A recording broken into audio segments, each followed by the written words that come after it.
como ya hemos señalado, trata sobre las fuentes bibliográficas y documentales que posee la Biblioteca Nacional del Perú, ¿no?, con respecto al agua, ¿no?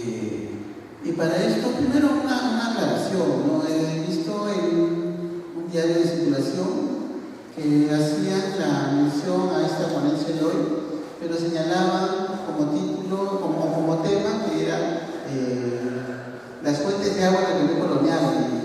Y no es así, no voy a hablar sobre las fuentes de agua, sino voy a hablar sobre las fuentes documentales y bibliográficas, o sea, el material que nos sirve a nosotros los investigadores, historiadores, arqueólogos, para temas, este tema específico, ¿no?, que nos atañe en estos momentos, ¿no?, que nos junte en estos momentos. En primer lugar, acercamiento a este tema, ¿no? Como ya se mencionó en la presentación, yo ingreso por primera vez a la Biblioteca Nacional del Perú, a la sala de investigaciones de la biblioteca, el año 92. Creo que puedo decir que una vez que ingresé no salí, ¿no?, porque ha sido como mi casa durante muchos años, ¿no?, prácticamente hasta que se mudó al local de San Borja, ha sido como una segunda casa para mí. He hecho investigaciones desde el año 92 hasta el 2006, casi seguido, ¿no?, y de ahí ya un poco muy esporádica en el local de San Borja, por un lado, ¿no? Por otro lado, con respecto al tema específico del agua, ¿no?, yo menciono ahí 3 puntos, ¿no?, mi acercamiento a este tema. En principio, desde el año 93 al 98, he hecho y realizado investigaciones sobre Lima rural, ¿no?, Lima rural colonial. Entonces, cuando uno hace investigaciones de este tipo, ¿no?, estamos hablando sobre propiedad rural, estamos hablando sobre haciendas, chacras, huertas, una de las cosas que ingresan en este tipo de temas es el estudio de la distribución del agua, ¿no? Entonces, este es un primer acercamiento que yo tuve con ese tema, ¿no? Otro acercamiento fue el trabajo que me encargó la Municipalidad Metropolitana de Lima en 2010, ¿no?, para hacer un video en 3D sobre Lima amurallada y su distribución de agua, ¿no? Eso, un video que es un video corto, pequeño, de 1 minuto y medio, lo vamos a ver al final de la exposición, ¿no? Como les vuelvo a repetir, fue un encargo de la Municipalidad Metropolitana de Lima y que el compromiso era que se iba a exponer en el Museo Metropolitano, ¿no? Yo lo he visitado solo una vez, no lo he visto, pero me imagino que debería estar ahí en exposición, ¿no? Es una imagen de Lima colonial amurallada en 3 dimensiones. Otro acercamiento más que yo tuve a este tema es justamente este año, ¿no?, a solicitud de la Autoridad Nacional del Agua, armé una exposición museográfica. Bueno, yo y un equipo, ¿no?, de colaboradores míos armamos una exposición relativa al agua, pero plasmada en papel, ¿no? Y es ahí donde se nota, pues, el tema que estamos viendo ahora, ¿no? Se mostraron mapas, libros, documentos antiguos con respecto a la temática del agua, ¿no?, que se han publicado, también manuscritos, ¿no? Entonces, estos 3 puntos iniciales son los que me dan a mí un acercamiento y un conocimiento al tema del uso del agua, ¿no? Yo acompaño, por favor, un ratito. Yo acompaño esta parte con una imagen. Si ustedes pueden observar, es una imagen de la costa peruana. Ustedes saben que la costa peruana está acompañada por 51 ríos, ¿no? Y vemos el detalle que tiene este mapa. Este mapa está publicado por Vargas Ugarte, que también forma parte de las colecciones de la Biblioteca Nacional del Perú, ¿no? Y como ven, es un mapa donde hay más de creación y de imaginación que el contenido real. Si ustedes ven los dibujos, las gráficas de las ciudades, son ciudades de corte medieval. Para esa época no había ninguna ciudad murallada, ¿no? Estamos hablando de fines del siglo XVI. Incluso la grafía, ¿no? La ciudad de los reyes, Cajamarca, cómo se escribe, ¿no? Sin embargo, lo he puesto para que se entienda cómo ya los europeos estaban viendo al Perú, ¿no? Cómo sentían al Perú. La siguiente, por favor. Y aquí hacemos un salto. Voy a presentar un material en video. Este material acompañó a la exposición Agua sobre Papel, que ya les comenté hace un momento, que estuvo expuesta en la Biblioteca Nacional en abril de este año. Es un video corto que se hace a raíz de 32 fotografías que se encuentran en este libro, ¿no? El río Surco y sus barrios, ¿no? Y yo le pongo, ¿no?, la antigua y la nueva sepia de Surco. ¿Por qué? ¿Y por qué lo uso para este tema que es el mundo colonial? ¿Por qué? Porque es justamente en esos años, de los 30, 35, que el Perú va a cambiar, va a iniciar su cambio, va a dejar de ser colonial y va a entrar a un proceso de desarrollo inclusive de la propiedad territorial, por decirlo moderno, ¿no? Por eso yo pongo ahí antigua y nueva sepia, porque en las fotografías que ustedes van a ver cómo se destruye, por decirlo así, la antigua sepia de Surco y cómo en base a eso se va a construir la nueva sepia de Surco.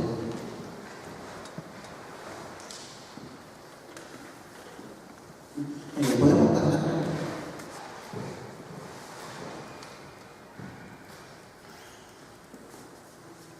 El autor es José Alejandro Alvarado, se publica en 1934, forma parte de los fondos de la Biblioteca Nacional de Perú.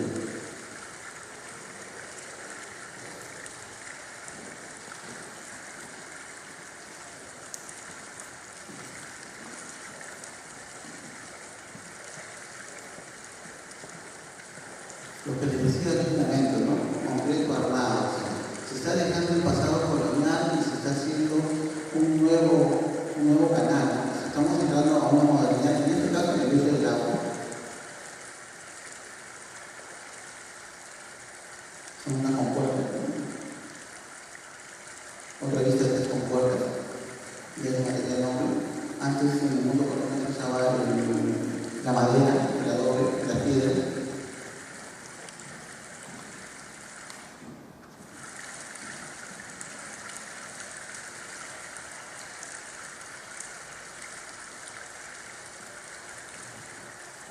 Estamos viendo imágenes de una publicación que ya tiene más de 70 años, ¿no?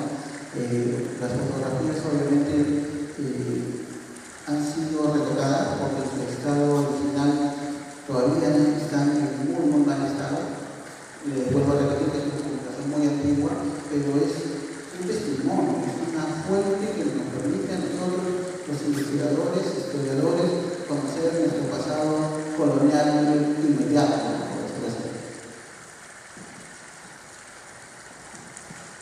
Punto Mendoza, eso ya en la actualidad no existe, ¿no? Punto de Matao, ya podría ser la organización de Matao.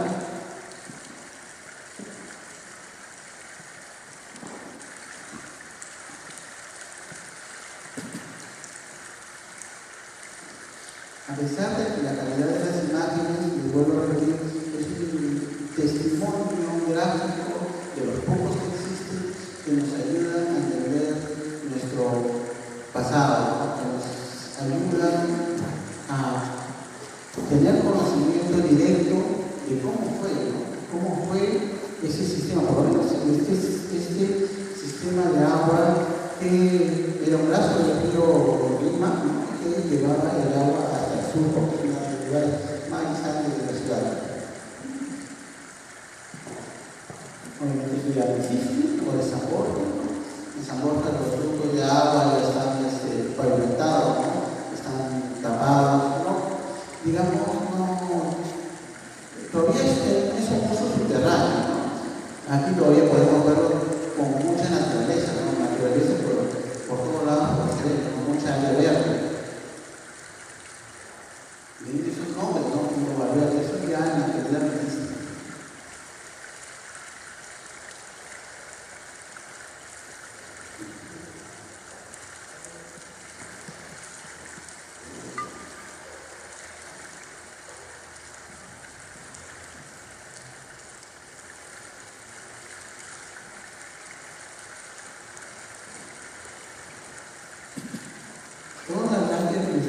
quieren verle, en esos momentos ya es algo normalizado. Por eso que escogí entre varias publicaciones de época esta, que tiene bastantes imágenes reveladoras de Lima, de los años 30, ¿no? Inclusive este autor menciona que su trabajo es una recuperación de 15 años de trabajo directo, porque él ha sido un funcionario de lo que podríamos decir el actual Ministerio de Agricultura, ¿no? Y para los que no están enterados, pues actualmente el Ministerio de Agricultura se llama Ministerio de Agricultura y Riego, ¿no? Ya han tomado en cuenta, ¿no?, directamente la importancia que existe en el riego para el sistema productivo peruano.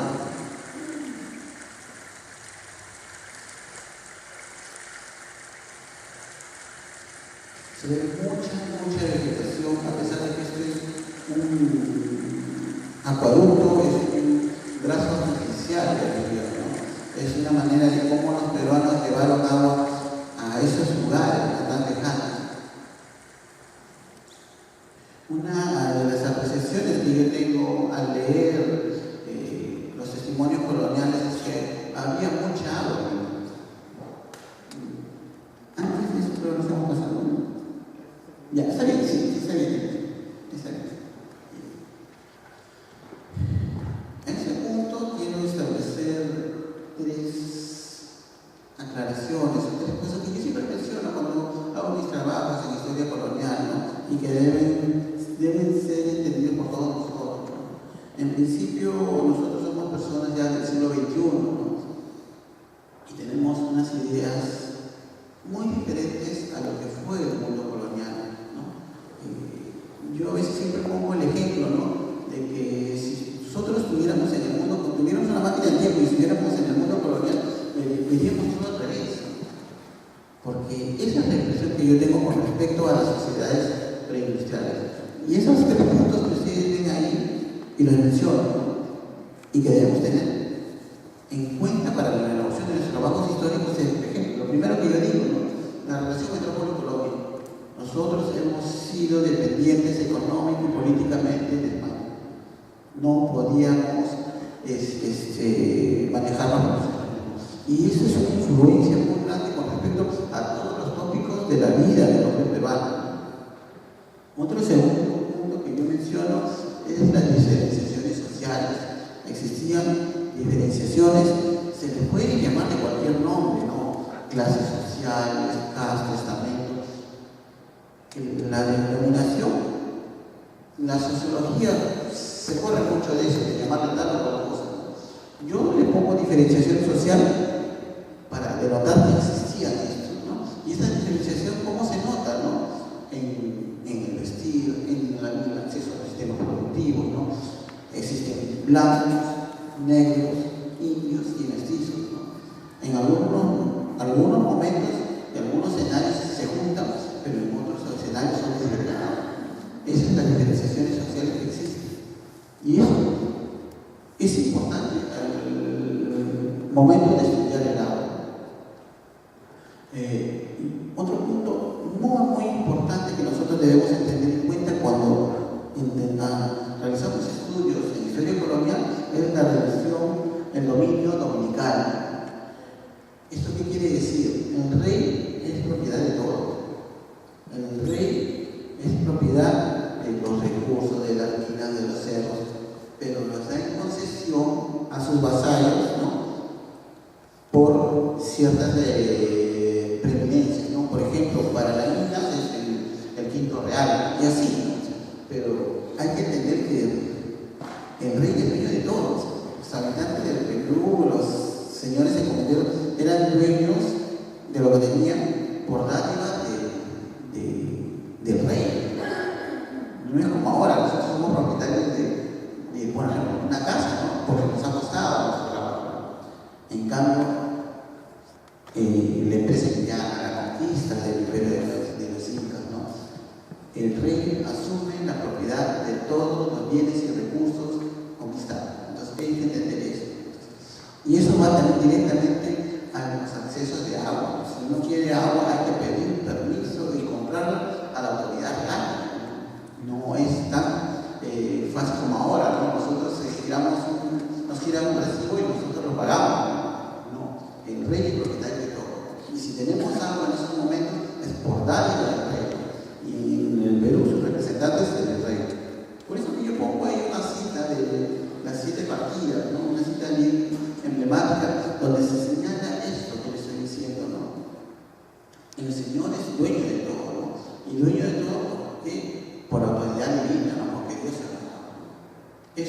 claramente especificados en las leyes de partidos.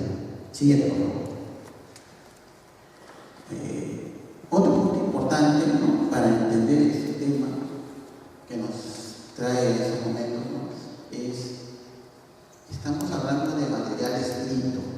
Estamos hablando de material escrito a la manera occidental. En estos momentos no voy a hacer una divulgación si los incas tuvieron escritura, no, porque eso no va al tema. El tema es los fondos de la Biblioteca Nacional. ¿Y qué guarda la Biblioteca Nacional? Libros y documentos. Y ambos son los documentos manuscritos y los libros impresos. Entonces, eso es tradición occidental, ¿no? Entonces, entenderlo desde ese momento. ¿Y quiénes escriben en el Perú en esos momentos, ¿no? Cuando llega Pizarro, como la expedición conquistadora, y a los pocos años que se van fundando ciudades, ¿quiénes escriben, no?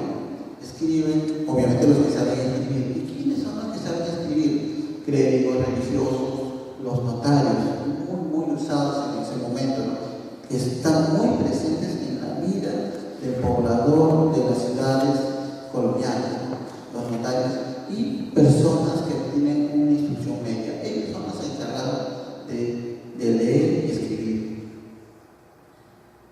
Otro punto importante, ¿no?, que debemos entender: el comercio de libros importados.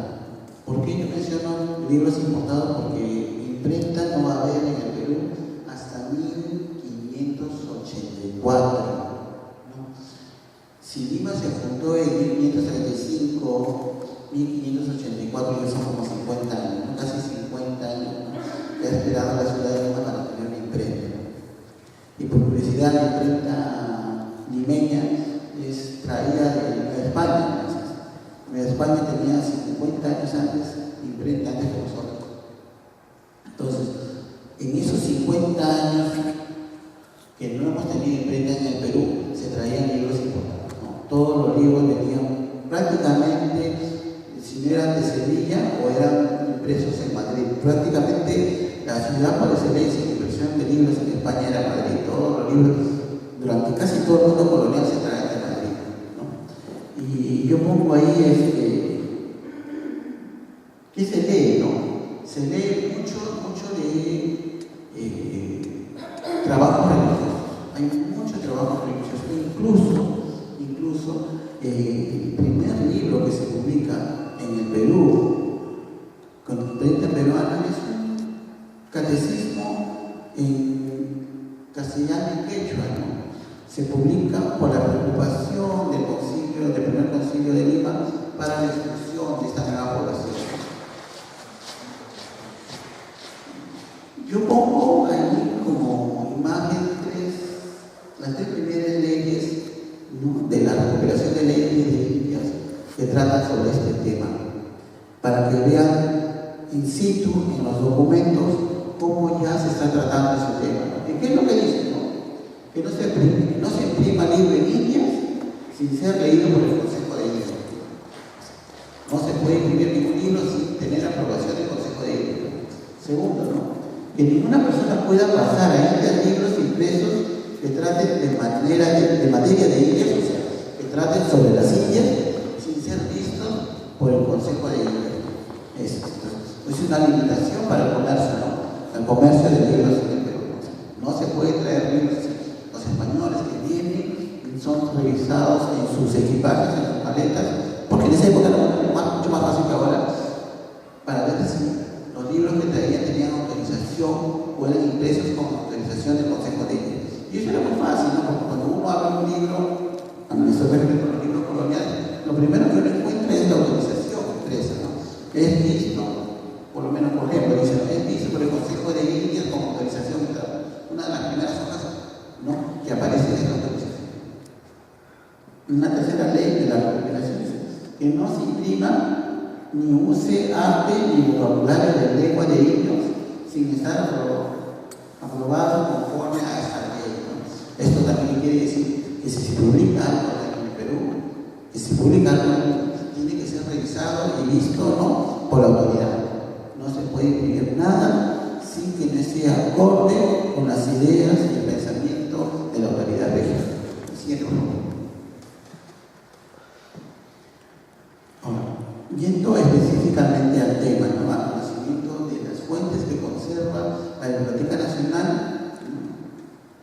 Este tema puede ser tratado desde dos variantes, por decirlo así, ¿no? Dos grandes variantes, ¿no? Uno es por el conocimiento de los fondos, ¿no?, que posee la Biblioteca Nacional. O sea, yo conozco los fondos y yo puedo dirigirme a uno específico para hacer un tema específico, ¿no? En este caso el agua, ¿no?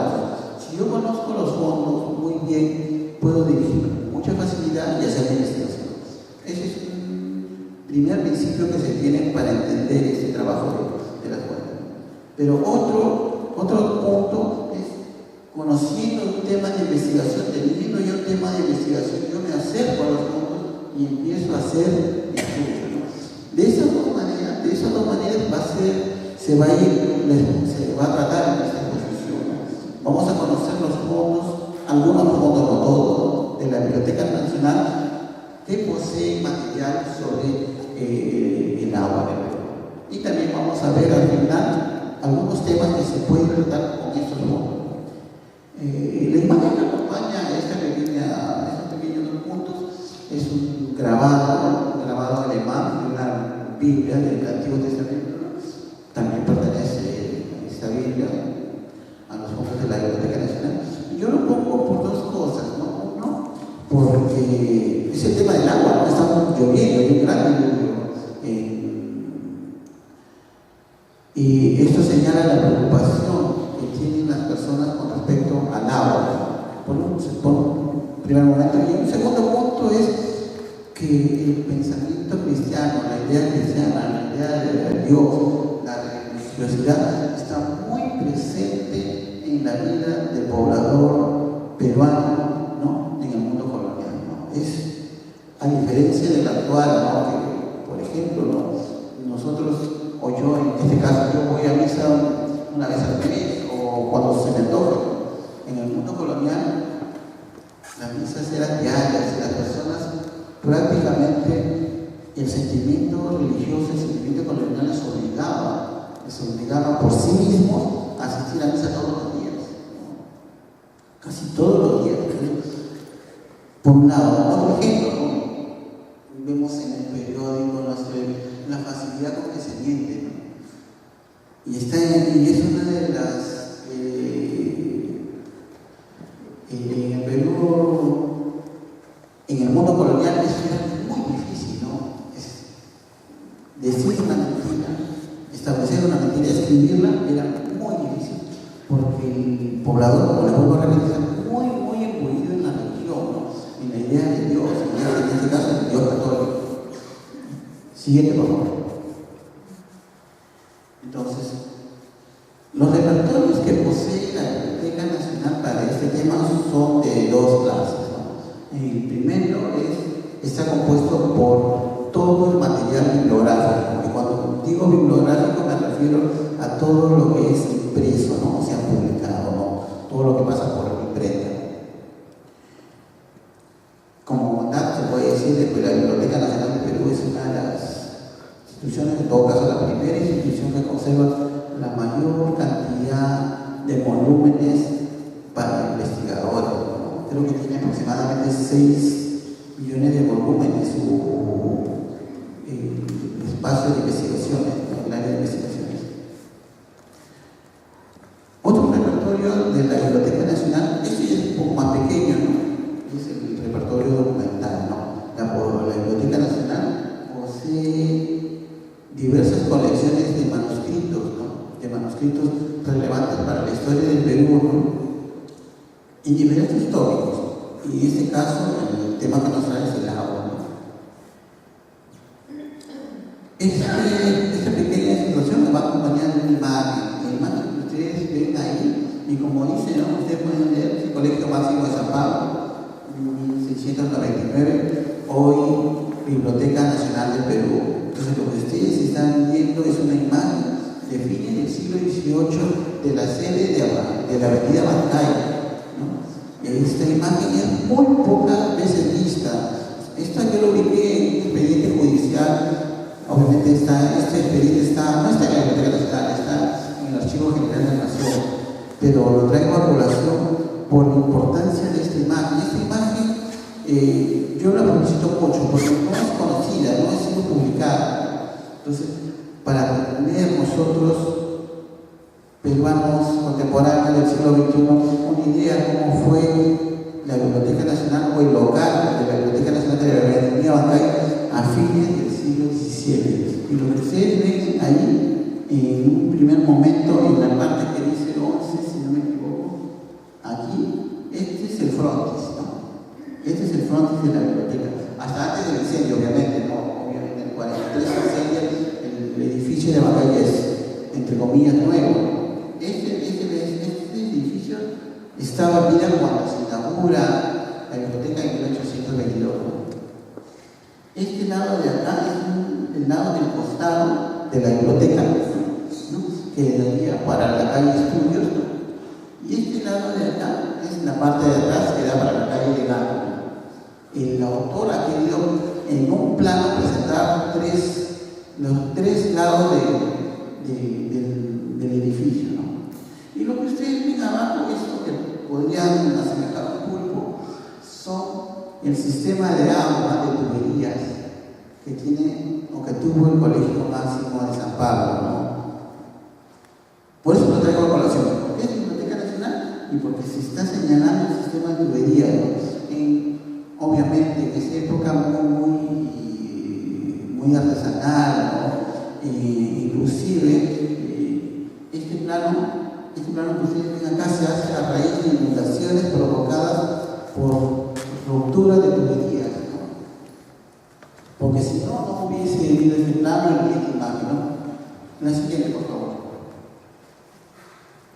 Entonces, continuando con nuestro tema, les decía, ¿no? Que dos grandes repertorios, el repertorio bibliográfico y el repertorio documental. Con respecto al repertorio bibliográfico, ¿no?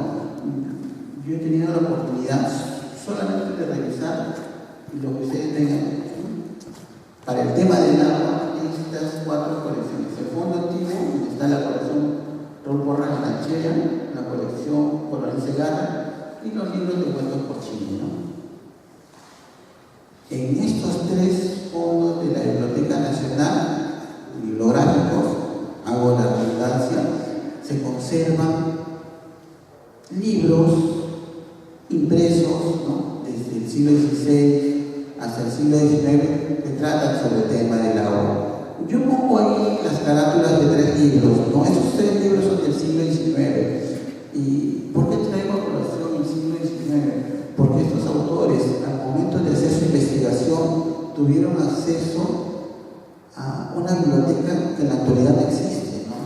¿Por qué? Porque la biblioteca sufrió un desastre de la guerra con Chile, ¿no? Se devastó la biblioteca y en 1943 tuvimos el desastre del incendio, ¿no? Entonces, parte de nuestros fondos también se perdieron, ¿no?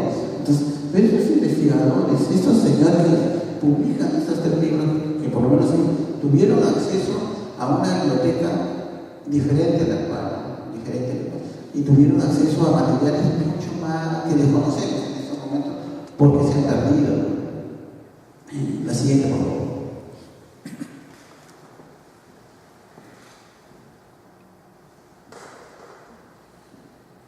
Hablando de impresos, ¿no? Continuando con la parte de impresos, escogí tres publicaciones del fondo antiguo.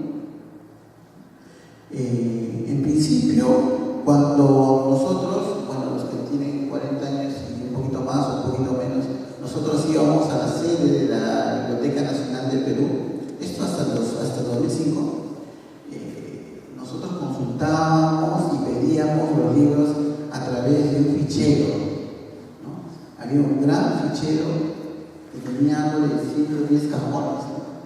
Y revisando esos cajones se encontraba toda la riqueza del material bibliográfico, ¿no? Y en esa época se llamaba colección X, ¿no? Ahora no sé cómo se llama, ¿no?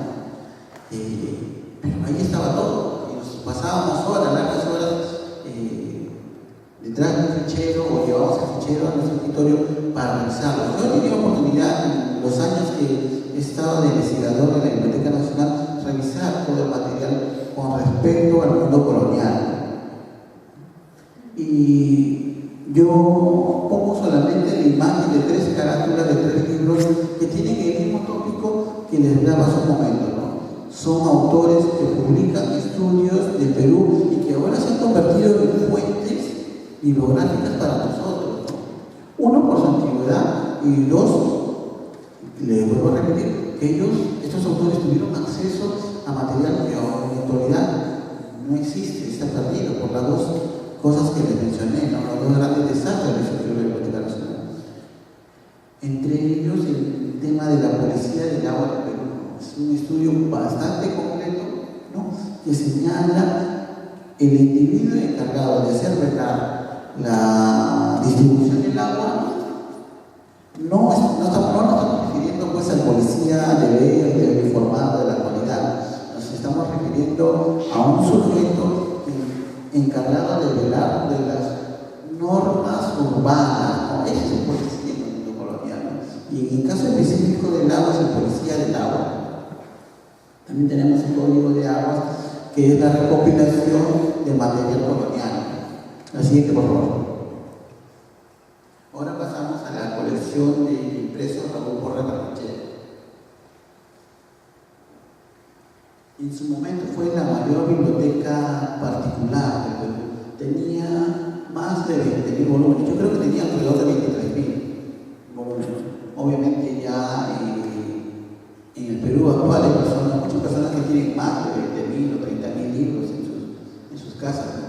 Pero si nos ubicamos a la década de los 50, 60, en la época del año 66, que Porras fallece, era la biblioteca más grande, la biblioteca particular más grande en el Perú, ¿no?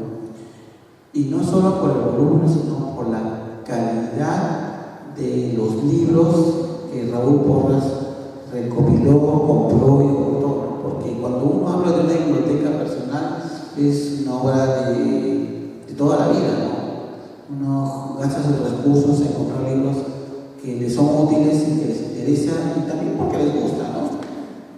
Y Raúl Porras, como historiador, vivía y trabajaba y su amor en el mundo colonial. Entonces, muchas de las publicaciones que él compró, adquirió de material bibliográfico, relatan y están en contacto con el mundo colonial. Y solo una muestra, ¿no? Una muestra que vemos en imagen, ¿no? Dentro de los libros y material bibliográfico de Porras aparece un plano de Lima, ¿no? Un plano de Lima que tiene como título Canalización y uso de agua de albañal para regar los entornos de la ciudad. Bueno, ¿por qué este plano es de 1919? ¿Y por qué es importante, ¿no? ¿Por qué? Porque, como les decía en un principio, el mundo colonial, Lima colonial, persiste prácticamente a los años 30. En los años 30 recién va a cambiar. Y en ese caso, con respecto a la expansión territorial, a la distribución territorial, estamos viendo lo que ustedes ven ahí, es todavía una Lima colonial. Obviamente Lima ya no tiene las murallas, ¿no? Las murallas desaparecen en 1872, pero sin embargo los contornos de arboledas, los contornos verdes, son parte de las antiguas haciendas del mundo colonial, ¿no? Y vemos las haciendas y también vemos lo que ven ustedes en colores, ¿no? Celestes, ¿no? Son las acequias, ¿no? El río obviamente que cruza, ¿no? Y las acequias, el río, ¿no? El cerro San Cristóbal y el contorno verde, ¿no? El contorno verde de las haciendas y huertas que acompañan a la ciudad. Obviamente esto era en el mundo colonial, lo que vemos en este pedacito era una ciudad amurallada. Ya en esta época, ya en el principio del 20, Lima ya creció y está arrasando con el pasado colonial que vendrían a ser las antiguas haciendas, ¿no? Y estas obviamente conservan su distribución de agua. Por eso que yo lo tomo como una fuente importante para el estudio del mundo colonial. A pesar que se publica en 1919, está muy cercano al mundo colonial, está muy presente el mundo colonial en esta imagen. Siguiente, por favor. Otra colección de impresos es la denominada Coronel Segarra, ¿no? Cipriano Coronel Segarra, la que ven en una imagen, ¿no? Es una imagen, es un grabado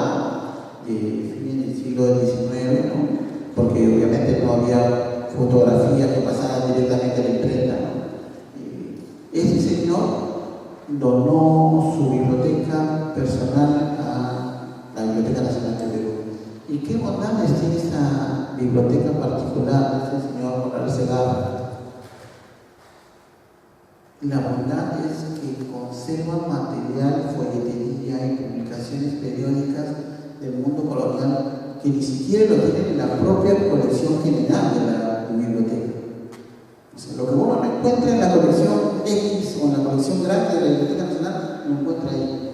Ese señor tuvo la genial idea y la costumbre de comprar, de adquirir folletos que se publicaron tanto en el Perú como en Europa, obviamente en castellano, ¿no? Y los iba encuadernando, ¿no?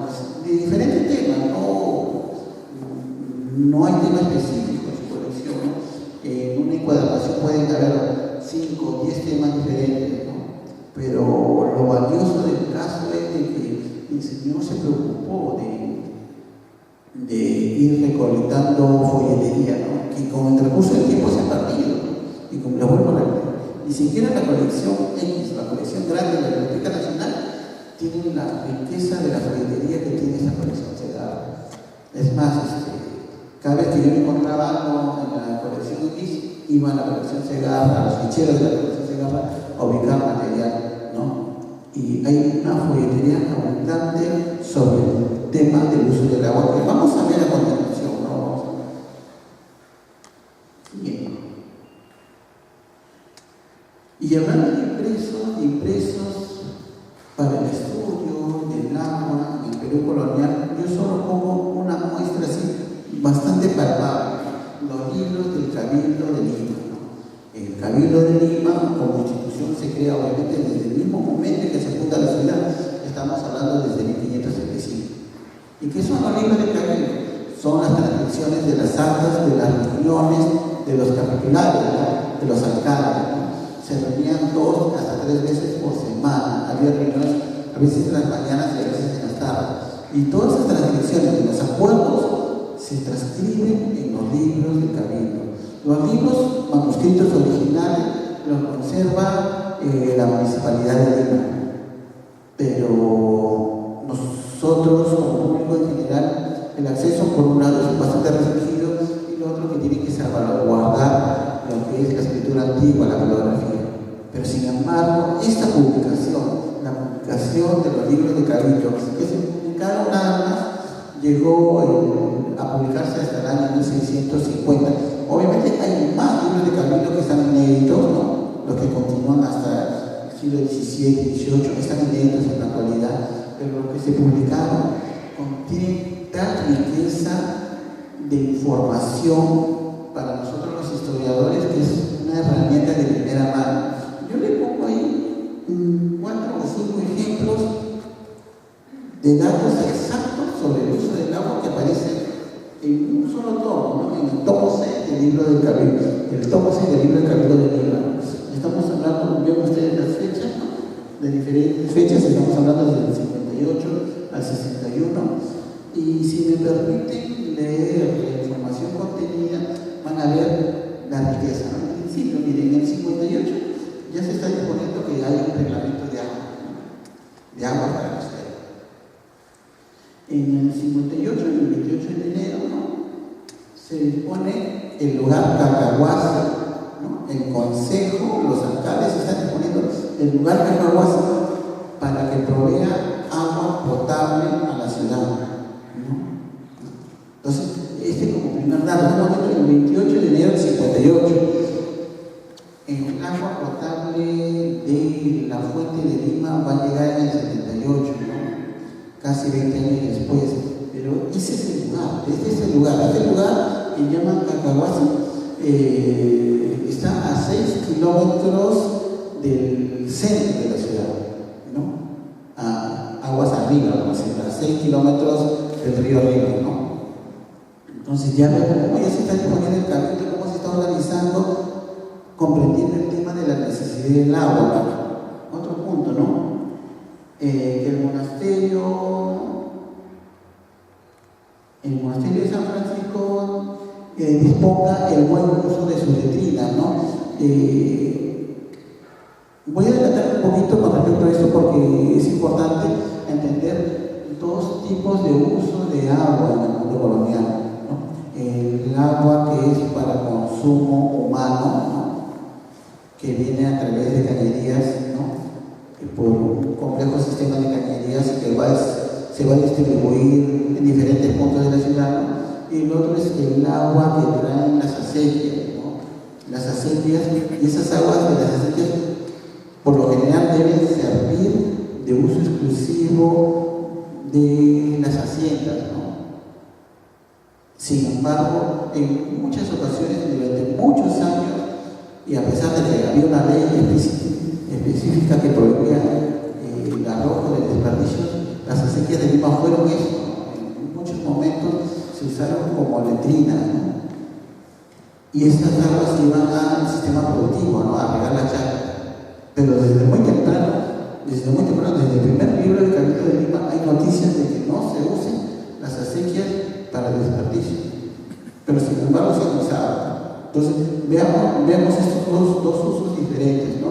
Uno es el uso del agua de consumo, ¿no? Que viene a través de las cañerías en ciertos puntos y que van a ser recolectados por los aguateros y los van a llevar hacia otros puntos, ¿no? Y el agua de las acequias, ¿no? Que es para el sistema productivo. La siguiente, por favor. Otro fondo muy importante, ¿no? Es el denominado libros devueltos por Chile, ¿no? Obviamente ya mencioné que durante la guerra con el vecino del sur, ¿no? Lima se invalida, ¿no? Tenemos ejército chileno desde el año 1881 hasta 1883, si no me equivoco, ¿no? Y uno de los lugares donde el ejército chileno acampó o tuvo como sede fue la biblioteca, ¿no? Entonces, cuando ellos se van, también se llevan muchos libros. Y eso es lo que menciona Palma, porque Palma va a ser encargado de la reestructuración de la biblioteca después de que el ejército chileno se va, ¿no? Y él menciona, pues, de que, y eso está documentado, ¿no? Dejaron en destrozos la biblioteca. Bueno, sucesivas gestiones, ¿no? Del gobierno chileno por parte del gobierno peruano permitieron que hace pocos años fueran devueltos casi 4.000 libros, ¿no? ¿Y cuál fue la prueba instrumental que permitió que esos libros regresaran?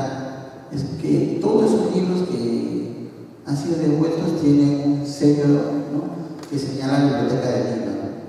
Entonces, los que tuvieron sello, los que pudieron sellarse antes de la guerra, esos han sido devueltos. Sin embargo, se sabe que la Biblioteca de Sur tenía más de 30.000 volúmenes antes de la guerra, ¿no? Y muchos impugnados. Y me imagino que están a la espera de ser devueltos. Entre una de las cosas que vemos en este fondo, libros devueltos por Chile, encontramos una real cédula impresa, ¿no? A diferencia de las reales cédulas manuscritas que vienen de España, esta es impresa, ustedes ven, ¿no? Es dictada por Príncipe de Santo Mono, su nombre es el virrey de Perú de principios del siglo XVIII, ¿no? Donde ya se menciona la preocupación de las piezas de las acequias, ¿no? Para que estas no se atoren y desemboquen en las calles, ¿no? Entonces, veamos, ¿no? Cuán importante es el tema del agua y cuán presente está en la vida del poblador peruano de la ciudad de Lima, en este caso, que le obligó a este virrey, ¿no? Establecer una real cédula impresa, ¿no? Para que estos problemas no sean un problema para la ciudad. Siguiente, por favor. Pasamos ahora a la colección de manuscritos, ¿no? La colección de manuscritos, les decía, ¿no? Como repertorios, el repertorio bibliográfico, ya lo acabamos de ver, ¿no? Hemos visto los principales, la biblioteca conserva mucho más, ¿no? Es lo que yo conozco, lo que yo he consultado en su momento, ¿no? Y ahora pasamos al repertorio manuscrito, ¿no? La bondad o dificultad que tiene este fondo reside en la escritura. Y ustedes, como ven ahí, esto primer folio de un libro copiador de reales cédulas, ¿no? Y uno de los principales problemas que tenemos los investigadores es su difícil lectura, ¿no? Entonces, una de las cosas que nos enseñan en la universidad es eso, ¿no? Leer documentos antiguos, ¿no? En nuestro curso que se llama valografía, ¿no? Entonces, aquí es una escritura bastante legible, ¿no? Bastante legible. Nosotros, cualquiera de nosotros, con un poquito de atención puede llegar a entenderlo, ¿no? Y de lo que se trata es mostrar, ¿no? Como real cédula el tema del agua, ¿no? Como real cédula manuscrito el tema del agua. Y ahí está presente, ¿no? ¿Qué dice, no? Se pide a la Real Audiencia de Lima un informe sobre la existencia de lagunas, ¿no? Desde Lima hasta el Pachacama para el suministro de agua de la ciudad. Entonces, ¿ven? Data de 1568 y ven la preocupación de la autoridad. En el primer momento hemos visto la preocupación del Cabildo de Lima y ahora vemos la preocupación de la autoridad virreinal, ¿no? Estamos hablando de la Real Audiencia, del Superior Gobierno, en representación del virrey, que están señalando esto, ¿no? Vean puntos de agua, vean dónde vamos a sacar agua para la ciudad. Siguiente, por favor. Ahora, esta colección así de Concha es una de las colecciones, por decirlo así, pequeña, una colección que tiene un poquito más de 1500 documentos. Sin embargo, y es lo que yo menciono siempre cuando hice mis clases de fuentes o cuando me vienen a preguntar sobre temas de historia colonial, lo que yo menciono es que este fondo, a pesar de ser pequeño, esta colección de Concha, tiene el material más rico, de mayor volumen, de mayor información y de mayor calidad de los que posee la Biblioteca Nacional para hablar del mundo colonial. Para hablar del mundo colonial, aquí tiene, es increíble el cuidado que tuvo este señor. Yo realmente no he llegado a establecer el nombre de esta persona. Yo creo que es el pintor Luis Aciete Concha, ¿no? El que origina este fondo, ¿no? No lo he seguido, no lo he investigado, pero sí he usado sus manuscritos. Muchos de ellos son ya transcripciones coloniales de documentos mucho más antiguos, pero la riqueza aquí no ha aparecido, no se ha borrado del PowerPoint. Yo señalo un documento colonial de principio del siglo XVI, ¿no? Del siglo XVI para el siglo XVII, donde ya se tiene preocupación sobre el tema del agua. Siguiente, por favor. Cuando hablaba de colecciones bibliográficas, se les comentaba que Raúl Porras tenía la mayor biblioteca, ¿no?, particular en su momento. Raúl Porras también conservó y acopió manuscritos. Es una costumbre de los historiadores de la época, ¿no? Comprar y rescatar manuscritos antiguos. En este caso, entre los fondos manuscritos que posee la colección Raúl Porras, tenemos este plano. Este plano data de... es una copia, ¿no? Pero data de 1750. El original me parece que está en el Archivo de India de Sevilla, ¿no? Y la unidad informativa de este mapa es lo que ustedes están viendo, ¿no? Están viendo Lima y lo que vendría a ser en la actualidad la provincia de Lima, ¿no? Pero vemos la distribución de agua, está acompañada por los tres grandes centros de abastecimiento de agua que vendrían a ser los ríos en el centro de Lima, por el norte Caraballo y por el sur Lurín, ¿no? Entonces, para nosotros los investigadores del mundo colonial, esto es un material de primera mano. Nos están señalando gráficamente Lima, porque ustedes ven, si ustedes se percatan, acá está la ciudad de Lima, la ciudad amurallada inclusive, ¿no? Y su puerto natural, ¿no? Su puerto de Callao. Pero si ustedes ven en detalle, y es lo que hacemos nosotros los investigadores, vemos la cantidad de información.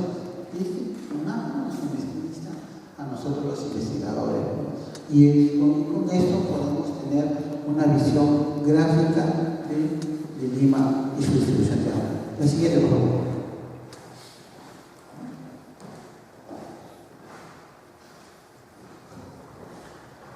Hasta este momento hemos visto a la Biblioteca Nacional a través de su fondo, sus dos grandes repositorios, el documental y el biográfico.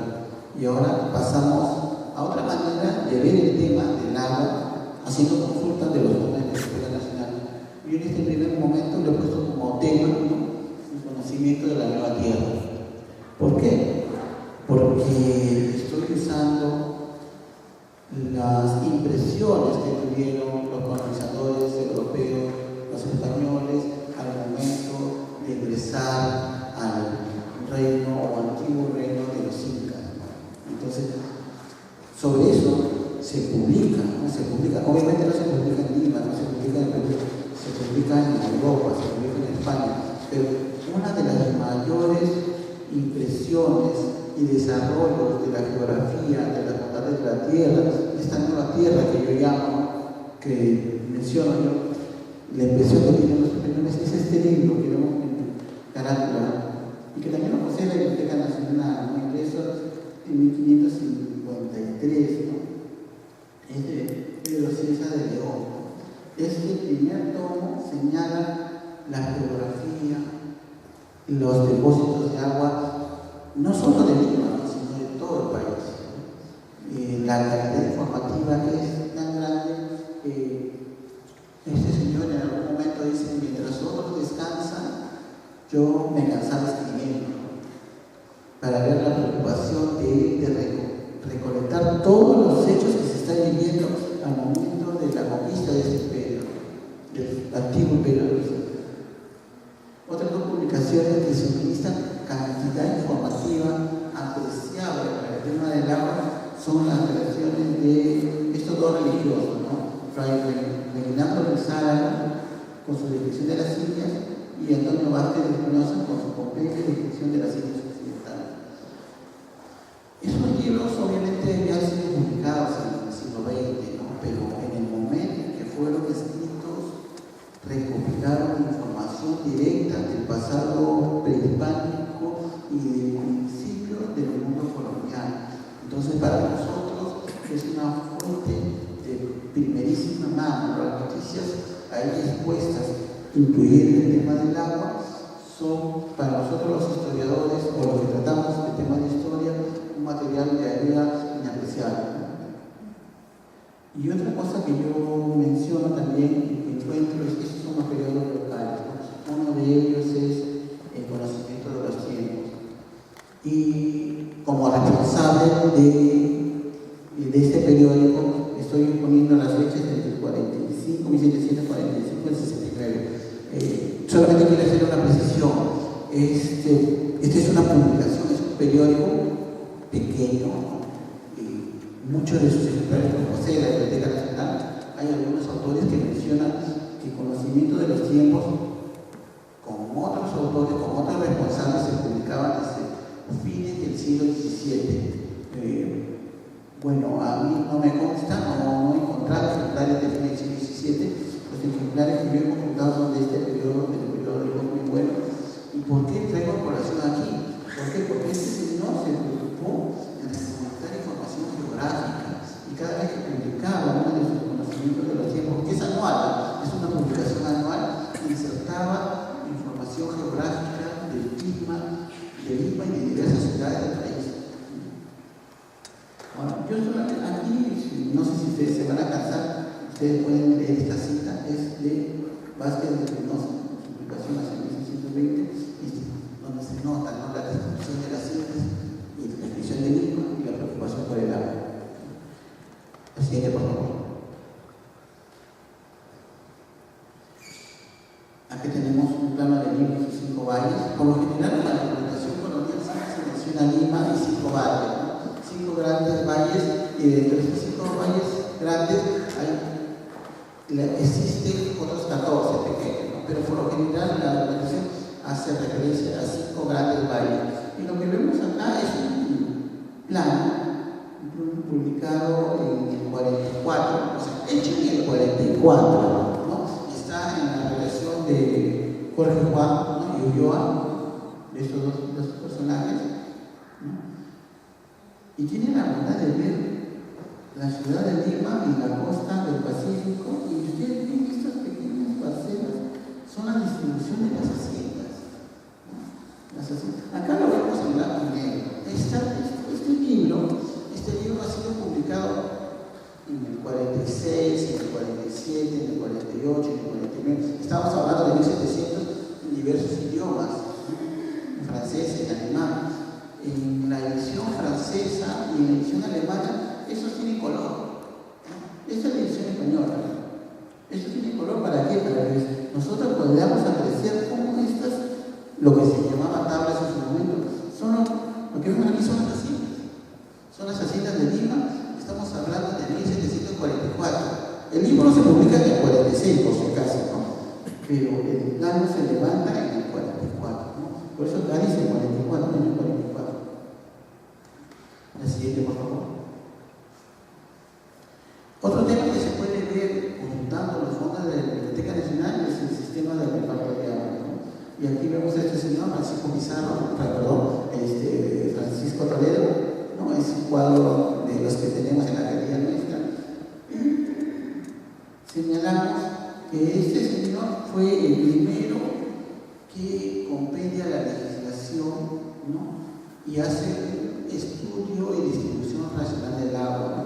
Es una legislación que tiene 15 puntos, 15 ordenanzas para la distribución de agua de la ciudad, dentro de la ciudad, y 16 ordenanzas para la distribución de agua en los acueductos, ¿no? En las acequias, que es el nombre que conocemos ahora.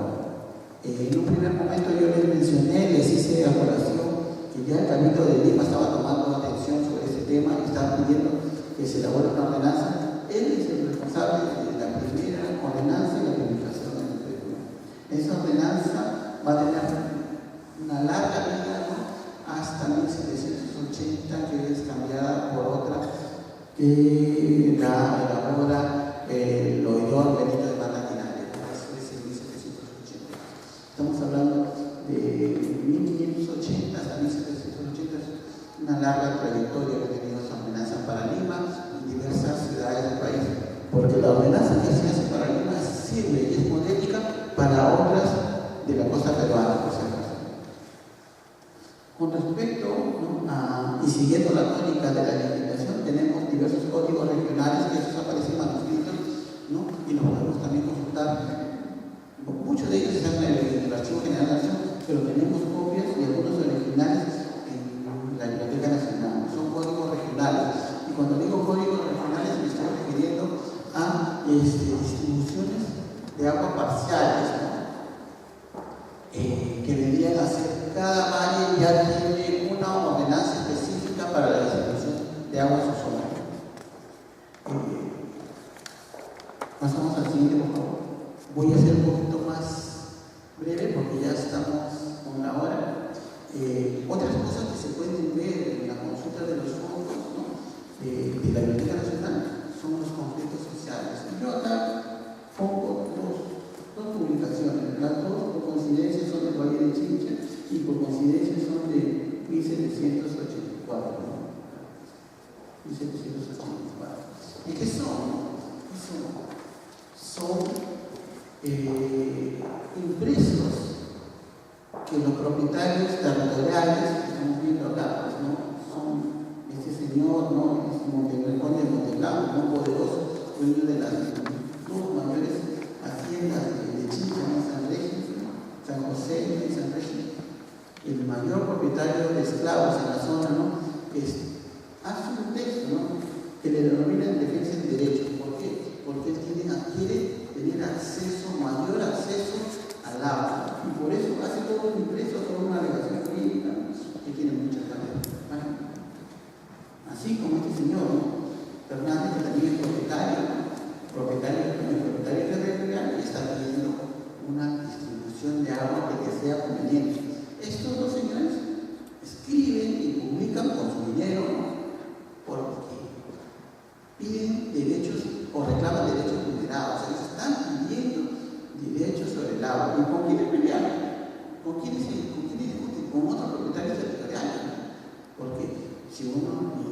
observamos actualmente en el Valle de Chincha, ¿no? En la zona de Chincha, el agua es muy poca, ¿no? Y hay que tener una severa distribución para que todos los propietarios tengan agua, ¿no? Para sus unidades territoriales.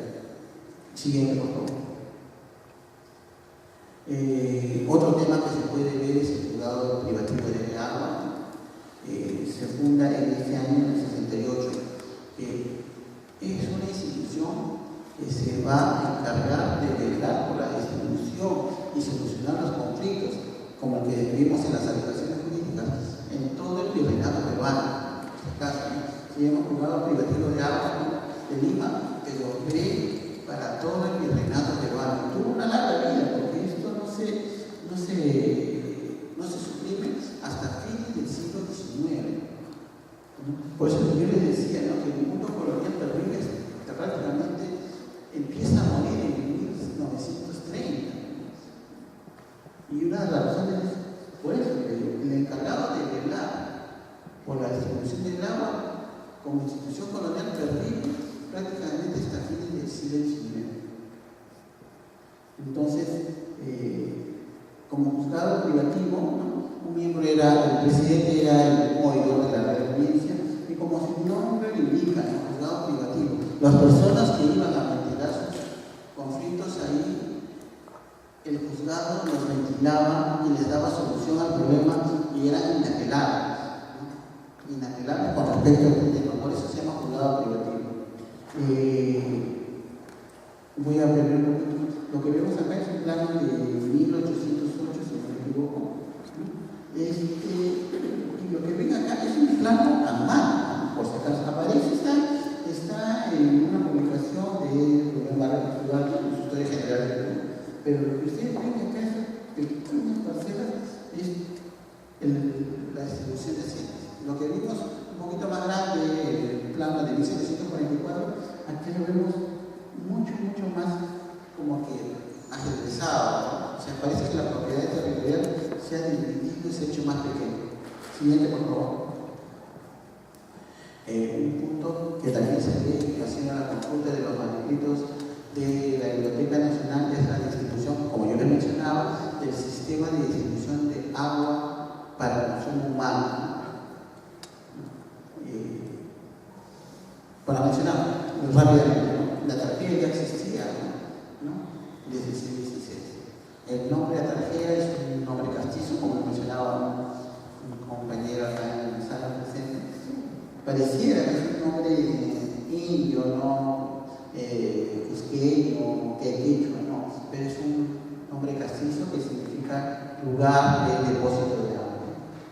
La mileta se inaugura en el 78 y se acuerdan que vimos, ¿no? Una disposición del Cabildo de Lima, en los libros de Cabildo, que en el 58 ya se nombra el lugar de dónde va a venir esa agua, esa mileta. Y esta es la que tenemos acá, con el ángel, ¿no? De la trompeta. Sigamos, ¿no? En Santa Clara hay un lugar que se llama Pepe Reyes, casi a las afueras de Lima hay una toma de agua. Ahí va a ser el centro de distribución de la red de tuberías, por si acaso, entiéndalo bien, es red de tuberías de agua, a diferencia de las acequias, ¿no? Cada parroquia de Lima tiene derecho a agua, ¿no? Cada parroquia tiene dos, incluyen los monasterios también, y las casas de los vecinos importantes tienen dos tomas, ¿no? La municipalidad o el municipio de Lima les otorga una toma para el consumo propio de ellos, de los habitantes de la parroquia, de los conventos o de las casas importantes, incluido las casas de las oficinas coloniales, ¿no? Y la otra toma es de uso público, ¿no? Uso público, o sea, que si bien es cierto, ellos tienen agua para sí, la otra requisito es que la den a los vecinos. Los vecinos se acercaban con sus depósitos a recoger el agua de esa zona, ¿no?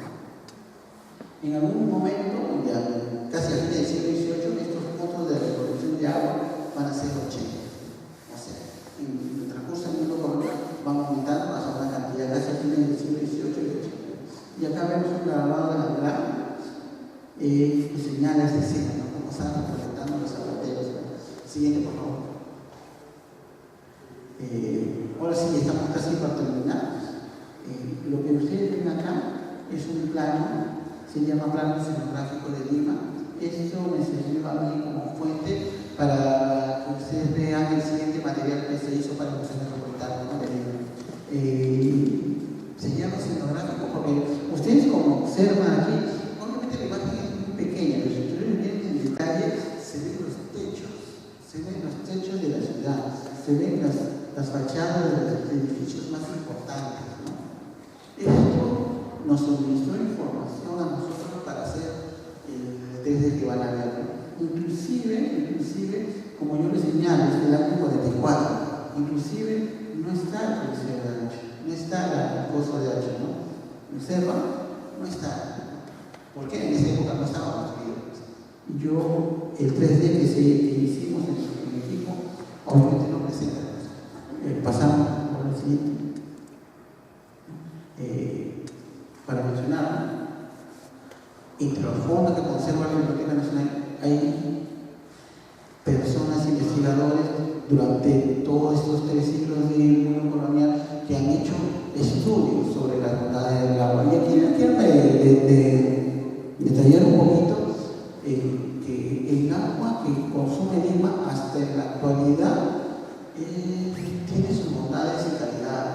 Me comentaba un amigo del área de investigaciones de este museo, comentando también una investigación nueva, ¿no?, que había leído en inglés, que decía de que teníamos mejor agua que inclusive Washington DC.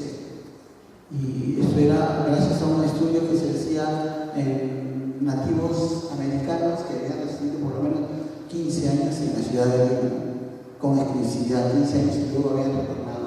Les han hecho un estudio completo, ¿no?, físico a estos señores, ese detalla que por lo menos, por ejemplo, ¿no?, pueden ver que su estado de salud es mejor, ¿no? Uno de los indicadores es su cabello, dice que el cabello que de estas personas que han regresado a su ciudad de origen, ¿no?, a Washington en este caso, es mucho mejor de lo que estuvieron cuando salieron de su lugar de origen. Entonces, por eso es la importancia del estudio del tema del agua y también la importancia, siempre se menciona, ¿no?, sin agua no se puede vivir, cosas por el estilo, pero eso encierra algo mucho más importante que es, ¿no?, tener una buena agua nos da mejores condiciones de vida. Y como les decía, ¿no?, tenemos 3 personajes que estudian el agua en el mundo colonial. Es el señor Matías Borras, ¿no?, que tiene un texto se llama Breves advertencias para beber frío con nieve. Este texto es muy escaso, ni siquiera la Biblioteca Nacional. Eso sí, me da mucha pena, yo lo estoy buscando en diferentes bibliotecas en línea, tampoco está. Lo menciona un análisis de investigación sobre el clima.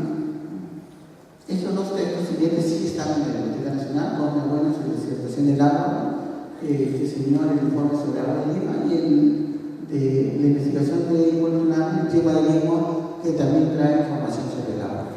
Estamos viendo la carátula del libro de Igualtunal. La siguiente, por favor. Estamos terminando, quiero agradecer su paciencia. No se muevan, por favor, vamos a ver el 3 de Lima amurallada. Y solamente para ver estas 2 cosas, ¿no? Este es un grabado que aparece en el Perú Ilustrado, ¿no?, en 1886, si no me equivoco, y esto es una foto del archivo Currero, ¿no? Obviamente es el mismo, ¿no?, solamente se ha cambiado algo de la fachada, ¿no?, porque inclusive el pilón de agua está acá, ¿no? Ustedes ven. Entonces, ¿cómo a partir de una foto, que esta es más antigua, sale un grabado del mismo personaje? Solamente como curiosidad, voy a bajar para que ustedes vean el 3D de Lima amurallada.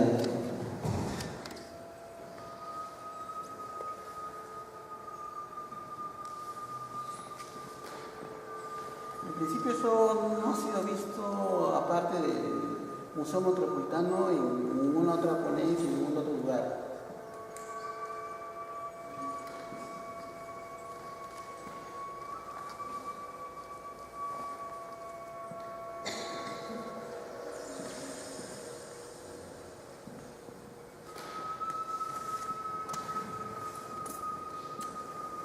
¿Ven los baluartes? Esto está en escala. Cada muralla medía 8 metros de alto y 3 de ancho. Todo está hecho en escala.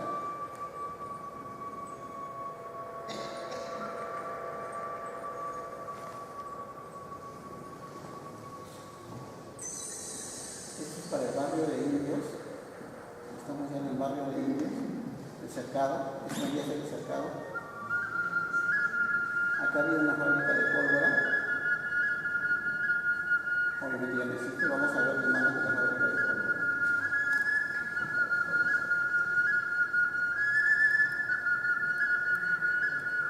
Esta era la fábrica de pólvora. Tenía 3 molinos y un brazo de derrite.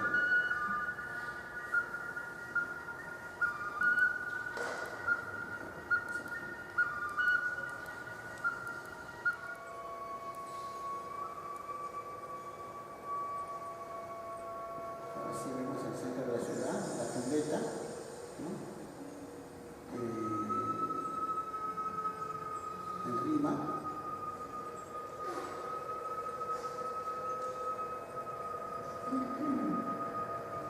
Y por acá está, después de la fábrica, está la distribución de la. Ahora vamos a ver. Lo que ven ustedes ahí en azul es la red de televisión. Colegio San Pablo, o Biblioteca Nacional de la local. Entonces es el complejo sistema de tuberías. Son tubos, por si acaso, son tubos que están en el subsuelo. No es como las acequias que están a flor de tierra. Y vemos todo lo que es toda la muralla.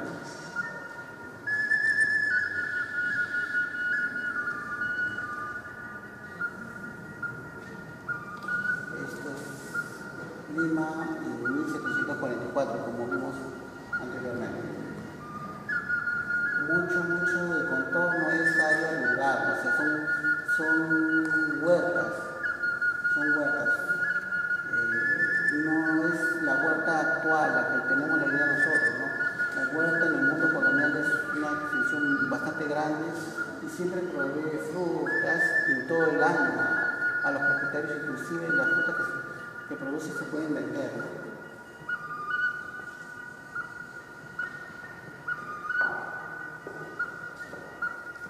Bueno, eso es todo y espero que les